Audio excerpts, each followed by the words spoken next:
L'an dernier, environ 750 000 voitures d'occasion ont été achetées en Suisse. En fonction de l'entretien dont elle fait l'objet, une voiture d'occasion vieille de 4 ans peut déjà présenter des signes d'usure, pouvant entraîner les réparations coûteuses. Tout acheteur potentiel qui suit les conseils TCS fournis par notre expert Bernard Schwab pourra éviter bien les mauvaises surprises. L'état de la carrosserie n'est pas seulement une question d'esthétique. Les voitures d'aujourd'hui sont équipées de carrosseries autoporteuses dotées de zones de déformation protectrices. Il est donc important qu'elles ne soient pas détériorées, que ce soit par la rouille ou en raison de réparations insuffisantes en cas d'accident. Une voiture d'occasion doit toujours être inspectée en plein jour. Cela permet en effet de mieux voir les différences de couleur des pièces remplacées ou des retouches de peinture. Les parties bosselées ou les rayures n'en sont que plus visibles. La largeur des interstices au niveau du capot et des portes doit être la même partout.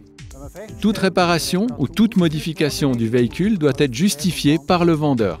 Il importe à cet égard de préciser si la réparation a été effectuée ou non par un professionnel. Car seul un défaut esthétique est éventuellement acceptable pour un prix d'achat plus avantageux. Il importe également de vérifier la présence de rouille sur la carrosserie, y compris au niveau du bas de caisse. Les bords, les coins, le longeron et le pot d'échappement doivent aussi être inspectés. Les conditions de garantie sont consignées dans le carnet d'entretien. La garantie contre la rouille est valable uniquement si tous les contrôles obligatoires ont été effectués à intervalles réguliers. Le pare-brise ne doit présenter aucun impact ni aucune rayure dans le champ de vision du conducteur. Les réflecteurs et les verres diffuseurs des phares, ainsi que les autres verres, doivent être en parfait état et ne doivent être ni dépolis ni endommagés.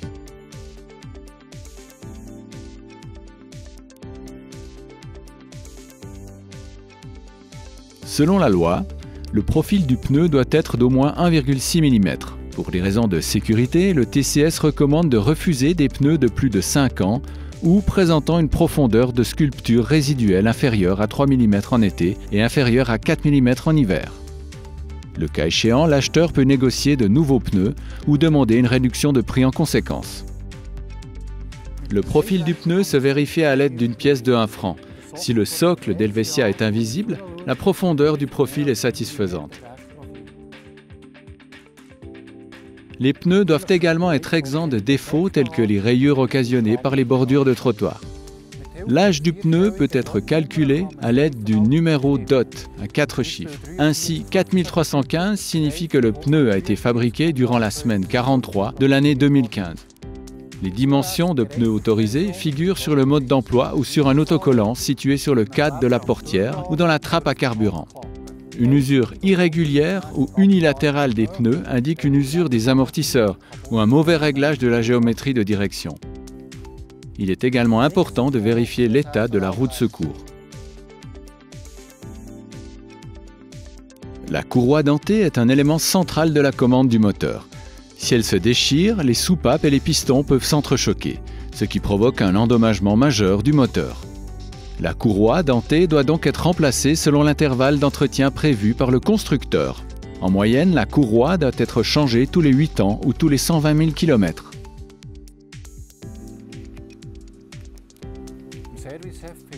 Le livret d'entretien indique l'intervalle d'entretien et notamment la date du dernier remplacement de la courroie. Il se peut que des factures existent prouvant le lieu, la date et le kilométrage du véhicule lors du dernier changement de courroie. Certains moteurs sont dotés de courroies dentées ne nécessitant pas d'entretien.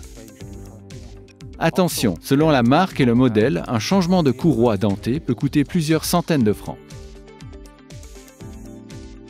Le joint de culasse d'un moteur à combustion n'est pas une pièce d'usure soumise à un intervalle d'entretien.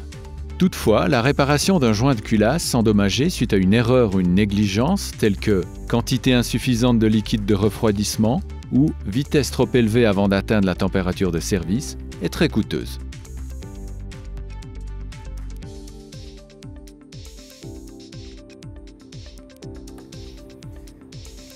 Des traces d'huile dans le liquide de refroidissement ne sont pas un bon signe. Il importe de faire un diagnostic précis par un spécialiste, car le joint de culasse défectueux n'est peut-être pas la seule source du problème. Attention, le système de refroidissement ne doit pas être ouvert lorsque le moteur est chaud. La surpression du système risque en effet d'occasionner de graves brûlures. En été, le dispositif de climatisation rafraîchit l'habitacle et en hiver, il réduit la formation de buées en déshumidifiant l'air. Les travaux d'entretien, voire le remplacement des composants du système de climatisation, peuvent s'avérer onéreux. Lorsque la climatisation est en marche et que la température est réglée au minimum, le volume d'air acheminé par les buses de ventilation doit être rapidement refroidi. Selon les constructeurs, la mise en marche du compresseur du climatiseur est indiquée par un signal sonore. Une fois le système allumé, si un cliquetis se fait entendre, qu'aucun refroidissement n'est perceptible ou encore qu'une odeur de moisi se propage dans l'habitacle, c'est qu'il y a un problème. La direction est un élément capital en matière de sécurité. Ces éléments doivent donc être en parfait état. Nous vous conseillons de réaliser les tests suivants sur un parking privé ou sur une route isolée. Lors d'une première inspection, un volant qui a du jeu et des pneus avant présentant une usure unilatérale peuvent révéler certains défauts. Si vous conduisez sur une chaussée plane, votre véhicule doit avancer tout droit, et ce, même si vous lâchez le volant. Idem si vous accélérez ou freinez. Des vibrations du volant à certaines vitesses peuvent être dues à un mauvais équilibrage des roues. Lorsque vous roulez doucement, vous devez pouvoir braquer sans problème à gauche et à droite. Aucun bruit suspect ne doit se faire entendre. Un claquement peut suggérer un problème au niveau de l'arbre de transmission. En revanche, des roulements défectueux se feront surtout entendre à vitesse élevée et lors de petites manœuvres de direction.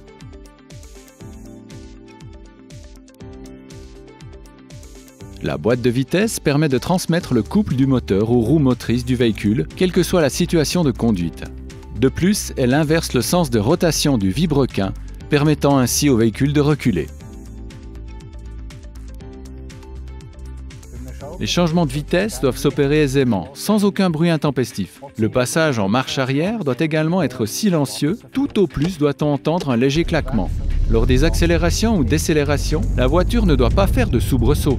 L'important est que l'embrayage ait un bon point de pression. Même avec une boîte de vitesse automatique, le changement de vitesse doit être silencieux et se faire sans à-coups. Sur la route, les vitesses doivent se passer en douceur et l'on doit pouvoir rétrograder tout en appuyant sur l'accélérateur.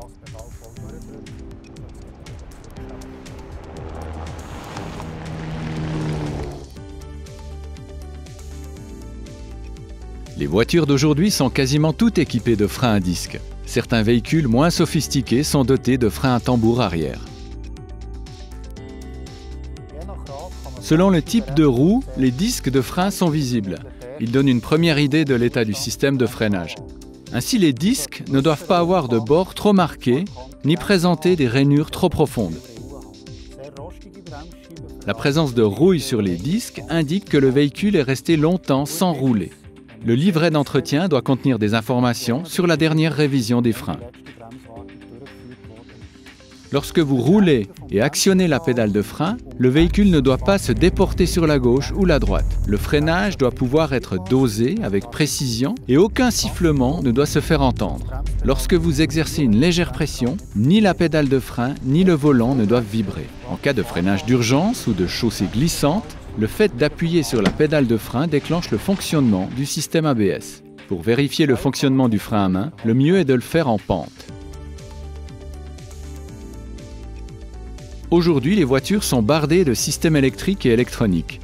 Les problèmes dans ce domaine sont de plus en plus nombreux et les réparations peuvent s'avérer coûteuses.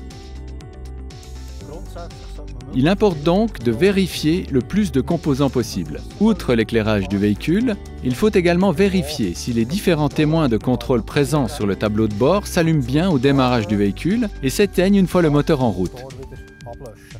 Un voyant rouge qui s'allume de manière prolongée indique en général un problème grave à faire réparer de toute urgence. Il faut alors cesser de conduire le véhicule.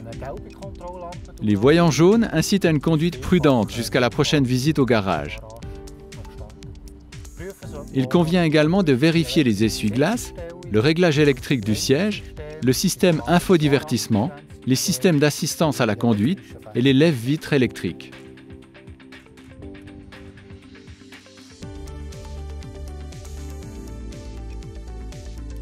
En Suisse, les véhicules sont soumis à une obligation de contrôle. Le premier contrôle technique doit avoir lieu 4 ans après la première mise en service du véhicule. Le second doit avoir lieu 3 ans après, puis tous les 2 ans, vous recevez un rappel par courrier. Le contrôle technique permet de vérifier que le véhicule répond bien aux exigences minimales en termes de technique et de sécurité. Contrôle technique récent n'est pas un gage de qualité, mais signifie simplement que le véhicule a répondu aux différents critères exigés lors du contrôle. Toutefois, le TCS recommande d'acheter uniquement des véhicules d'occasion dont le contrôle technique a été effectué il y a moins de 8 mois. Si vous souhaitez davantage d'informations sur l'état d'un véhicule, le TCS se tient à votre disposition pour un test occasion. Le véhicule sera vérifié de A à Z pendant 90 minutes. Le contrat de vente doit mentionner les clauses suivantes. Au cours des 3 premiers mois suivant l'achat du véhicule, l'acheteur doit faire vérifier sa voiture d'occasion au centre technique du TCS. Les frais du test occasion sont à la charge de l'acheteur. Les éventuelles réparations de vis constatées sont à la charge du vendeur. Nous nous ferons un plaisir de vous conseiller personnellement dans l'un de nos centres techniques. Je vous souhaite beaucoup de succès lors de l'achat de votre voiture d'occasion.